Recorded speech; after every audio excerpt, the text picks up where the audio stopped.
The breaking point.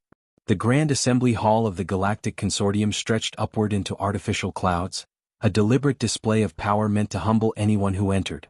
Commander Elena Vasquez stood at the human podium, her uniform crisp despite the 3-day journey to reach this place. Around her, representatives from 47 species watched with expressions ranging from curiosity to open contempt. The holographic vote counter above her head glowed an angry crimson as the numbers settled into their final positions. Resolution 9847 had passed with an overwhelming majority of 83%. Elena read the resolution one more time, though she had memorized every word during the debate.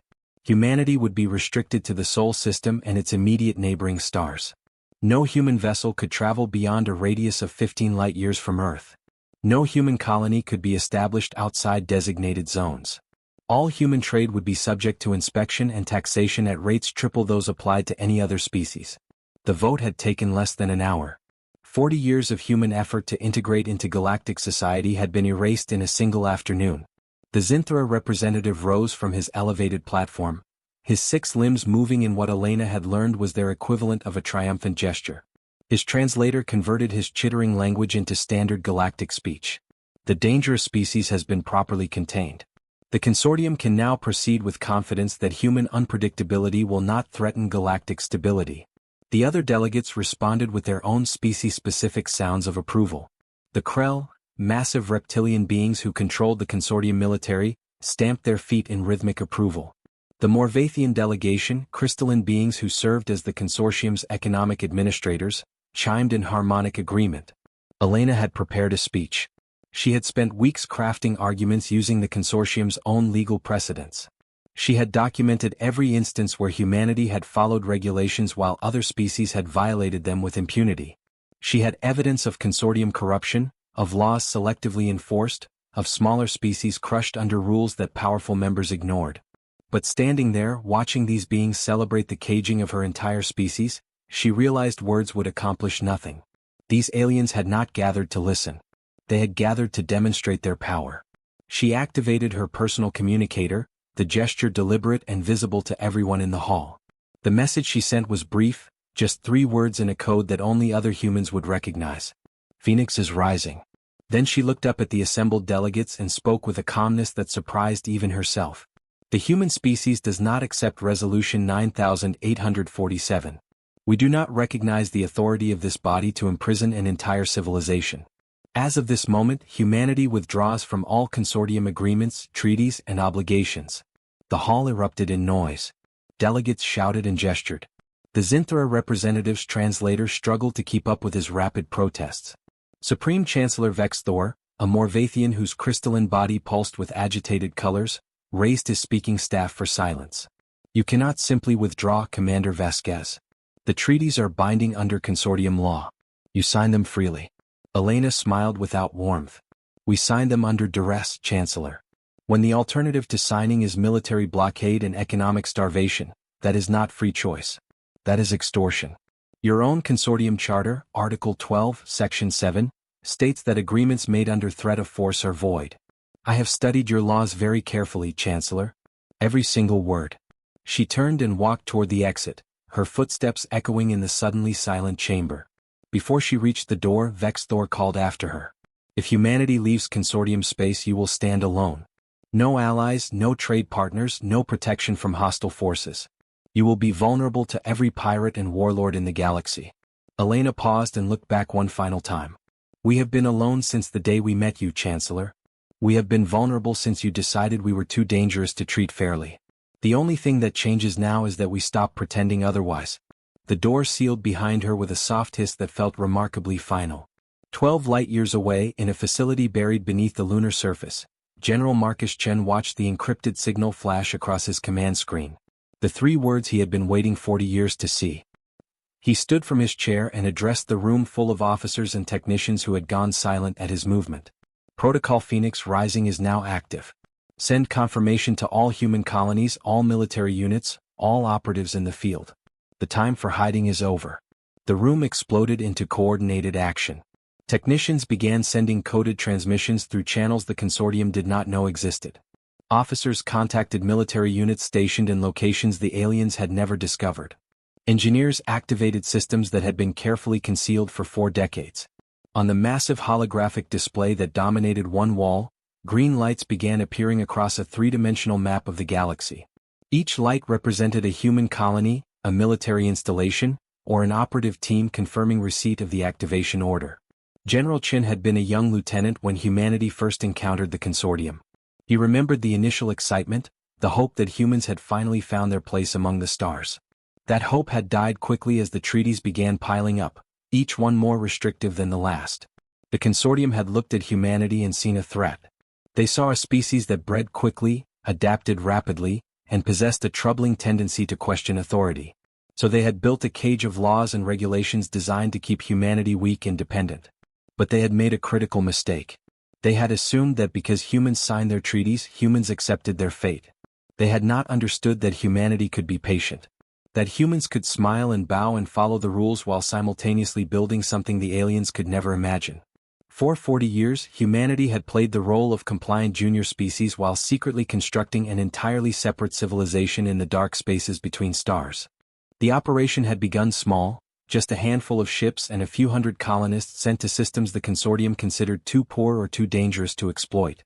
Those first colonists had lived hard lives, building infrastructure with minimal resources while maintaining the absolute secrecy necessary for survival. But they had succeeded, and their success had enabled the next wave and the next. Over 4 decades, 63 human colonies had taken root in unclaimed space. Hidden shipyards had constructed vessels using technologies the consortium believed humanity did not possess. Training facilities had produced soldiers who knew how to fight with modern weapons instead of the obsolete equipment humans were permitted under treaty. The scale of the deception was staggering. Transport ships had declared cargo for approved destinations while secretly delivering supplies to hidden colonies. Mining operations had reported half their true output, funneling the rest to clandestine facilities. Research stations in approved locations had secretly transmitted data to laboratories in forbidden zones.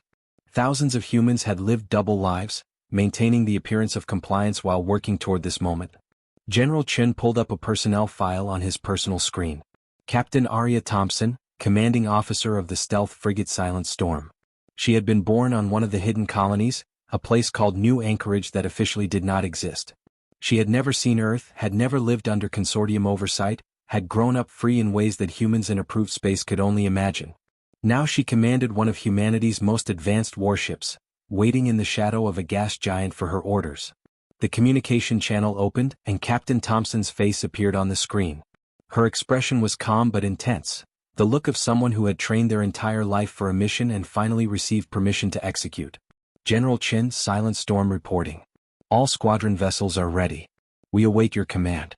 Chin looked at the tactical display showing the Helix Junction, one of the most strategically important locations in consortium space. 5 major trade routes intersected there, and the junction's natural gravitational anomalies made it the fastest way to cross between 3 major sectors. 40% of consortium commercial traffic passed through the Helix Junction. It was defended by 8 automated weapon platforms and patrolled by a rotating guard of 20 warships. It was also about to become human territory. Captain Thompson, you are authorized to proceed. Secure the Helix Junction using minimal force. Remember, we are proving our strength, not starting a genocide. Every shot must count. Every casualty must be justified. Show them what humanity can do. Thompson nodded sharply. Understood, General. We launch in 90 minutes. Silent Storm out. The channel closed, and Chin returned his attention to the larger display. Across the galaxy, similar conversations were happening. 25 critical locations, from relay stations to mining facilities to hyperspace junction points, all about to be simultaneously seized by human forces. The operation had been planned down to the minute, coordinated across thousands of light years, timed to create maximum impact and confusion. On the consortium home world of Zinthra Prime, intelligence analysts were beginning to notice something strange. Human colony signals were disappearing from their monitoring systems. Not failing, not showing signs of distress, simply going dark in a coordinated pattern. A junior analyst named Kivrex brought the anomaly to his supervisor's attention. Sir, we are losing contact with human settlements across multiple sectors. This pattern is unusual. The supervisor barely looked up from his work. The humans are probably throwing a tantrum after the vote. Let them sulk. They will come back when they realize they cannot survive without consortium trade. Do not waste resources investigating. Kivrex wanted to argue that the pattern looked too coordinated to be random, but he knew his supervisor would not listen. The Zinthra, like most consortium species, had spent decades viewing humans as desperate and weak. They simply could not imagine that humanity might have been preparing for this moment. In a research facility that existed in no official records, Dr. James Park reviewed the final details of humanity's legal strategy. He was a specialist in consortium law, and he had spent 20 years studying every treaty, every regulation, every legal precedent in the vast body of galactic governance. What he had discovered was remarkable. The consortium's legal system was riddled with contradictions, loopholes, and convenient gaps. Laws had been written to benefit powerful species while technically maintaining the appearance of fairness. But those same laws could be turned against their creators if someone understood them well enough. Dr. Park had documented over 300 separate instances where consortium members had violated their own laws. He had evidence of war crimes, illegal territorial seizures, treaty violations, and systematic corruption.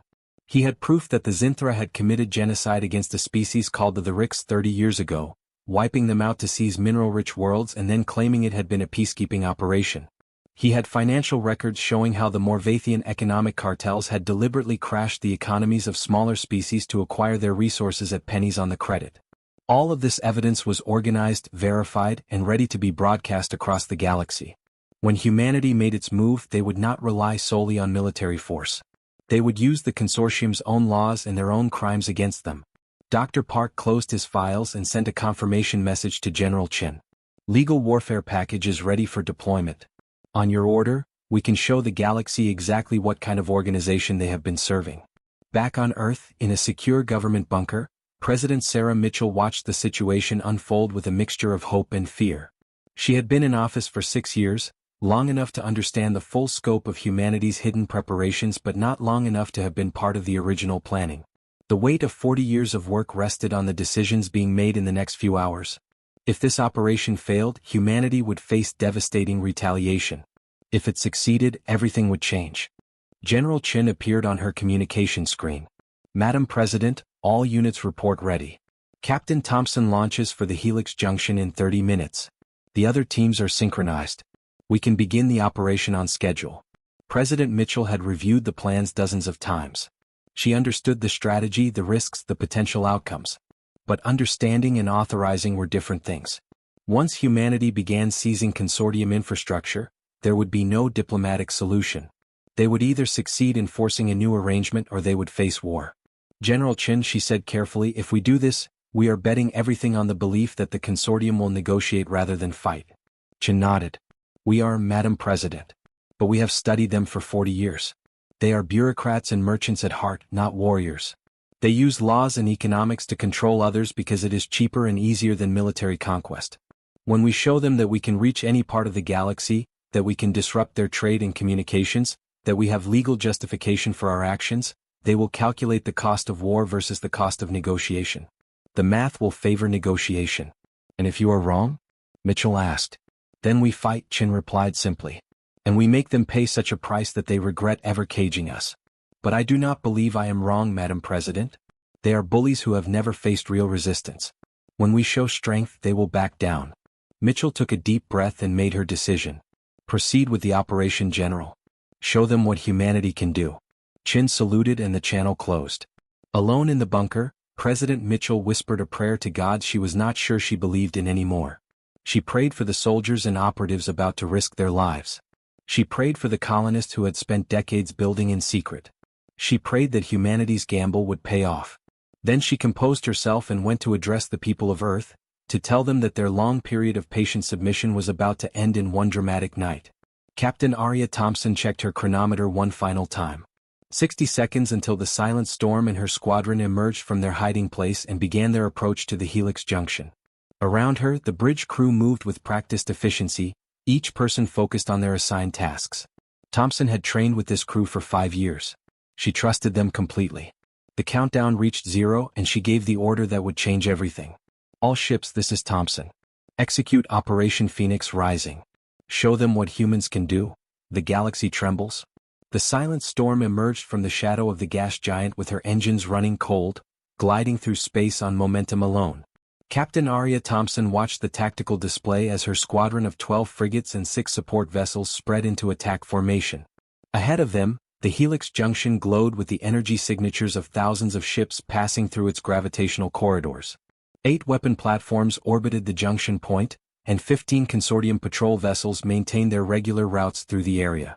What the Consortium defenders did not know was that 37 human operatives were already inside their defensive perimeter. For 6 months, these men and women had worked as maintenance technicians, cargo handlers and administrative staff on the weapon platforms and patrol ships. They had forged documents, created false identities, and lived double lives while waiting for this exact moment. Now, as the silent storm approached, those operatives moved into action. On Weapon Platform 4, Engineer David Reeves walked calmly into the primary control center. His credentials identified him as a contract worker from the Morvathian Technical Guild, and over 3 months of reliable service had earned him complete access to the facility. He sat at an unattended console and began entering commands that would cascade through the platform's entire power grid. Within 90 seconds, the weapon systems went offline. Targeting computers locked into diagnostic mode. Communications arrays began broadcasting static. The platform was effectively blind and helpless. Similar actions unfolded across all 8 weapon platforms simultaneously. Human operatives disabled weapons, locked out override systems, and created failures that would take hours to repair.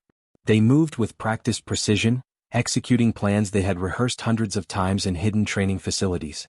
When their sabotage was complete, they evacuated to predetermined locations, using emergency protocols to reach escape pods before anyone realized what had happened. The Consortium response was chaos. Suddenly half their defensive network had failed, and their sensors were showing an approaching human fleet. The patrol vessels scrambled to intercept, but their coordination was broken by the sudden loss of communication with the weapon platforms. They saw 12 human frigates where intelligence had told them humanity possessed perhaps 30 functional warships total. They saw electronic countermeasures they did not recognize and weapon signatures that should not exist under treaty limitations. Captain Thompson watched her tactical officer plot firing solutions with calm efficiency. All platforms are neutralized, Captain. Patrol vessels are attempting to organize a response, but their formation is scattered. We have a clear approach to the junction. Thompson nodded. Do not fire unless fired upon. I want minimal casualties. We are here to take territory, not rack up a body count. Launch the boarding teams. 6 transport craft shot forward from the squadron's support vessels, each carrying 40 Marines and engineers. Their mission was to secure the weapon platforms before Consortium reinforcements could reclaim them. The transports had been designed specifically for this type of operation, fast enough to avoid most defensive fire while armored enough to withstand a few hits. They reached their targets in less than 3 minutes and began docking procedures. On Weapon Platform 4, the Consortium security team finally understood something was wrong. But by the time they reached the control center, human Marines were already coming through the airlock. The platform commander, a Krell named Vexkar, tried to organize resistance with his 12-person security detail. They had sidearms and riot gear, equipment meant for controlling unruly civilian workers. The human Marines had military-grade armor and weapons designed for actual combat. The fight lasted less than 2 minutes and ended with the surrender of the entire platform. Across all 8 platforms, the story was the same. Consortium security personnel, unprepared for real military action, found themselves facing professional soldiers who moved with overwhelming force and tactical precision. Within 15 minutes, every weapon platform in the Helix Junction was under human control. Engineering teams immediately began integrating the platforms into humanity's defensive network, turning the Consortium's own weapons against them. The patrol vessels tried to counterattack, but they were designed for customs enforcement and piracy prevention, not fleet combat. When they opened fire on the human squadron, they discovered that the Silent Storm and her sister ships possessed shield technology far beyond what treaties permitted. Their weapons struck invisible barriers and dissipated harmlessly. Return fire from the human vessels was measured and precise, targeting engines and weapon systems rather than crew compartments. 3 patrol ships were disabled in less than 5 minutes. The rest broke off and retreated to a safe distance, calling desperately for reinforcements. Captain Thompson opened a channel on all Consortium frequencies. Her voice was calm and professional, the tone of someone conducting official business rather than military conquest. This is Captain Arya Thompson of the Human Defense Force. As of this moment, the Helix Junction and surrounding space are under human control. We claim this territory under Consortium Law, Article 93, which permits any galactic species to occupy and administer unclaimed neutral zones. The Consortium never filed proper territorial claims for this region. Therefore, it is legally available for settlement. The response came from a Zinthra commander on one of the retreating patrol vessels. His translator struggled to convey his agitation. You cannot claim Consortium territory. This is an act of war. Surrender immediately or face total destruction. Thompson replied with devastating precision. We claim neutral territory that the Consortium never properly documented as theirs. I have the legal records right here, Commander. Would you like me to transmit them so you can verify? Or would you prefer to contact your superiors and let them explain why they failed to follow their own procedures for 400 years? The comm channel went silent. The Zinthra commander had no response prepared for a legal argument. He had expected military defiance, not bureaucratic precision. While he tried to figure out what to do, similar conversations were happening across the galaxy. In the Serpent Nebula, human teams seized control of 14 relay stations that managed subspace communications for an entire sector. Near the Krell home system, operatives took over mining facilities that produced rare elements essential for hyperspace drive construction. At the Morvathian trade hub of Crystal Falls, human forces secured the customs stations that processed 30% of galactic commerce. Every operation followed the same pattern: simultaneous strikes, insider knowledge, minimal casualties, and immediate legal justification. The galaxy's communication networks exploded with confused reports. Human forces had appeared across thousands of light-years in coordinated attacks. They had taken critical infrastructure without warning and with almost no bloodshed. They had legal documentation supporting every territorial claim. And most shocking of all, they had done it with military capabilities that far exceeded anything the Consortium had believed humans possessed. In the Consortium Emergency Council chamber, Supreme Chancellor Vex Thor watched his political authority crumble in real time. Delegates were shouting accusations at each other, demanding explanations for how humanity had managed such an operation. The Zinthra representatives blamed intelligence failures. The Krell blamed insufficient military readiness. The Morvathians blamed legal oversights in territorial documentation. Everyone blamed everyone else and no one had a solution. How did they build this many ships? A Kathari delegate demanded, his feathered crest raised in agitation. We monitored their construction facilities. We limited their resources. Where did they get the materials and technology? Vex Thor had no answer. The intelligence reports spread across his desk told a story that seemed impossible. Humanity had hidden 63 colonies from Consortium surveillance for 40 years. They had built shipyards in places no one thought to look. They had developed technologies in secret research facilities. They had recruited and trained thousands of operatives who infiltrated Consortium infrastructure. The scale of the deception was staggering. We must respond with overwhelming military force, a Krell general demanded. We have 3,000 warships. Deploy them to retake the seized territories. Show these humans that defiance has consequences. On what legal grounds? Asked a silicate representative, her crystalline form pulsing with colors that indicated deep concern. They have occupied neutral territory. Territory that we never properly claimed according to our own laws. If we attack them, we violate the very legal framework that gives the Consortium authority. That is a technicality, Vex Thor growled. We wrote those laws. We can interpret them however we choose. The silicate's response was cutting. If we ignore our own laws when they become inconvenient, what separates us from pirates and warlords? The Consortium exists because we claim to offer justice and order. The moment we abandon that claim, we lose the moral authority that holds our alliance together. Before Vex Thor could respond, Dr. James Park's face appeared on every public broadcast network in the galaxy. His transmission was being routed through systems the Consortium did not control, using relay stations humanity had secretly built over decades. There was no way to stop it or trace its origin. His voice was calm and measured, the tone of a professor delivering a lecture. Citizens of the galaxy, I am Dr. James Park, speaking on behalf of humanity. For 40 years, my species has attempted to exist peacefully within the Consortium system. We signed your treaties. We paid your taxes. We accepted restrictions that applied to no other species. We did this because we believed in the possibility of fair treatment under law. The screen behind him filled with documents, each one meticulously annotated and verified. But the Consortium does not believe in fair treatment. They believe in control through selective enforcement of laws. For 20 years, I have studied Consortium legal records. I have found over 300 documented instances of laws being violated by member species with no consequences. War crimes, treaty violations, illegal seizures, systematic corruption. He pulled up a specific file, and the galaxy watched as evidence of the Rix genocide appeared. 30 years ago, the Zinthra wanted worlds rich in chromium deposits. Those worlds were inhabited by the Rix, a peaceful species of barely 100,000 individuals.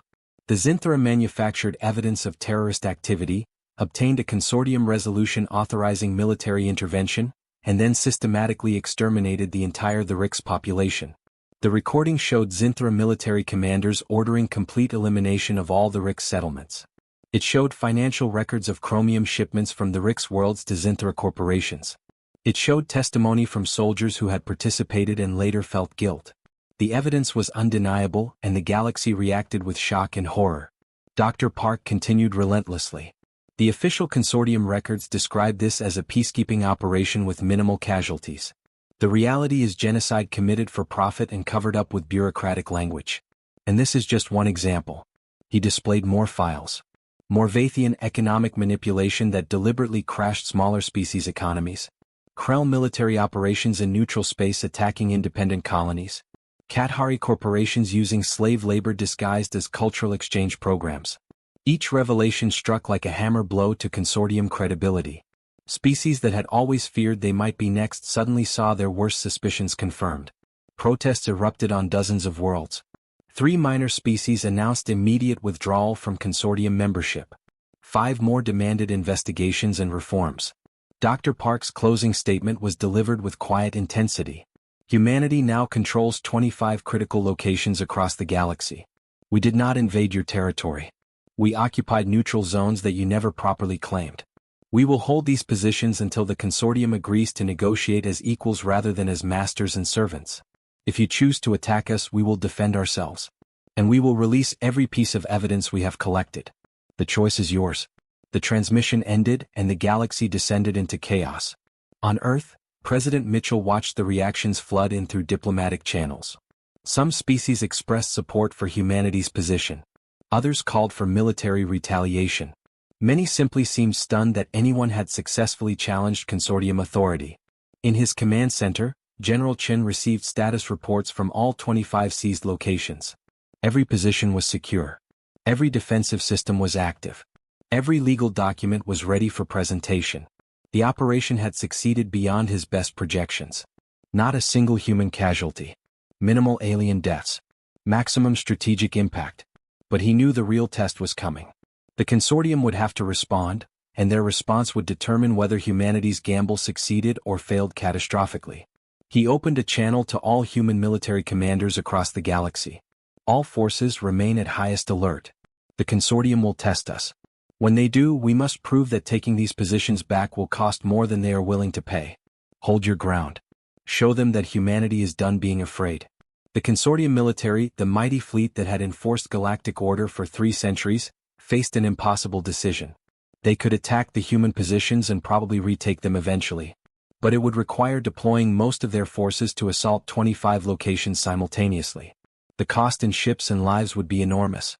And while they were fighting humans, their actual territories would be vulnerable to pirates, rebels, and opportunistic attacks from species who now saw consortium weakness. Worse, the economic powers of the galaxy were already making their positions clear. The Nexian Trade Consortium, the galaxy's largest commercial organization, announced that they recognized humanity's territorial claims as legally valid. They would continue trading with humans and treating them as a legitimate power. Within hours, 7 other major trade guilds followed suit. They had all reached the same conclusion. The humans were technically correct under consortium law, and a war would disrupt commerce far more than accepting the new reality. Supreme Chancellor Vex Thor watched his support evaporate. The economic powers wanted peace. The legal experts could find no grounds for military action. Even his military advisors were warning that a campaign would be devastating. And now, with Dr. Park's evidence spreading across the galaxy, consortium credibility was in freefall. The Zinthra military, desperate to salvage some authority, launched one final attempt to prove consortium dominance. They assembled a fleet of 140 warships and attacked human positions in the Outer Reach sector. It was meant to be an overwhelming show of force that would frighten humanity into submission and remind the galaxy who held real power.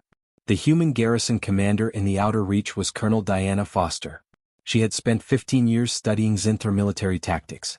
She knew their formations, their doctrine, their weaknesses. When their fleet arrived, she was ready with a defensive strategy that exploited every vulnerability. The battle lasted 4 hours. The Zinthra expected humans to fight desperately from fixed positions. Instead, Foster used mobile defense tactics, pulling the enemy fleet into prepositioned minefields and overlapping fields of fire. Human ships, smaller and more maneuverable than Zinthra vessels, struck from unexpected angles and disengaged before return fire could be effective. Point defense systems, far more advanced than the consortium realized, intercepted most incoming missiles. When the Zinthra fleet finally retreated, they had lost 29 warships including 2 carriers. Human losses were 3 frigates and 1 defense platform. The defeat sent shockwaves through the consortium. The Zinthra military, the force that had kept order for centuries, had been beaten by a small human garrison. If humanity could do that in one sector, what would happen if the consortium tried to attack all 25 positions simultaneously? General Chin released another message to the galaxy. His tone was firm but not triumphant. The Zinthra attacked human forces today without provocation. We defended ourselves successfully. This is not what we wanted. We sought recognition and equality. But we will defend our positions and our people. We have proven today that we have the capability to do so. He paused, then continued with devastating effect. We are releasing additional evidence related to today's attack. The Zinthra government announced publicly that they were responding to human aggression and terrorism. Their own military communications tell a different story. He displayed intercepted orders showing that the attack had been planned days in advance, before any human military action. The Zinthra had lied to justify an assault, and now their lie was exposed for the entire galaxy to see. The political situation became untenable for Vexthor. 5 more species withdrew from consortium membership. 12 others demanded his resignation. The Silicate delegation walked out entirely, declaring they would not participate in a corrupt institution. Even the Morvathian economic cartels, usually reliable supporters of consortium authority, began discussing the costs of continued conflict versus the benefits of negotiation. In a closed meeting with his closest advisors, Vexthor finally accepted reality. We cannot win this militarily without destroying the consortium itself. The costs are too high. The legal justification is too weak. The political support has evaporated. He looked at his advisors with barely contained fury. How did we let this happen? How did we underestimate them so completely? One advisor spoke carefully. We saw what we wanted to see, Chancellor. We saw humans as weak because we needed them to be weak. We never imagined they could be patient enough to plan across generations. We never imagined they could hide so much from our surveillance. We thought control through law was permanent. We were wrong. Vexthor sat in silence for a long moment. Then he made the decision that would end 40 years of human subjugation. Contact Commander Vasquez. Tell her the consortium is prepared to negotiate. Under one condition, the negotiations must be between equals. No more masters and servants. Just powers discussing terms. When Elena Vasquez received the message, she allowed herself a small smile. 40 years of patience. 40 years of preparation. 40 years of humanity bowing and accepting insults while secretly growing strong. It had all led to this moment. She drafted a response accepting the negotiation offer, then added one final line that would set the tone for everything to come. Humanity looks forward to working with our fellow galactic civilizations as partners, not subjects. Welcome to the new era. Across human space, in approved colonies and hidden settlements alike, people celebrated cautiously.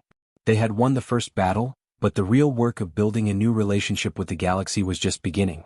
General Chin addressed all human forces with a reminder that stayed with them. We proved we could fight. Now we must prove we can lead.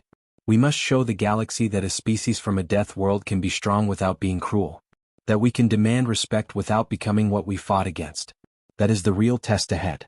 The galaxy had trembled, and now it would have to rebuild on new foundations. Humanity had shattered every treaty overnight, and in doing so, had forced the creation of something better. The age of human submission was over. The age of humanity as an equal power had begun.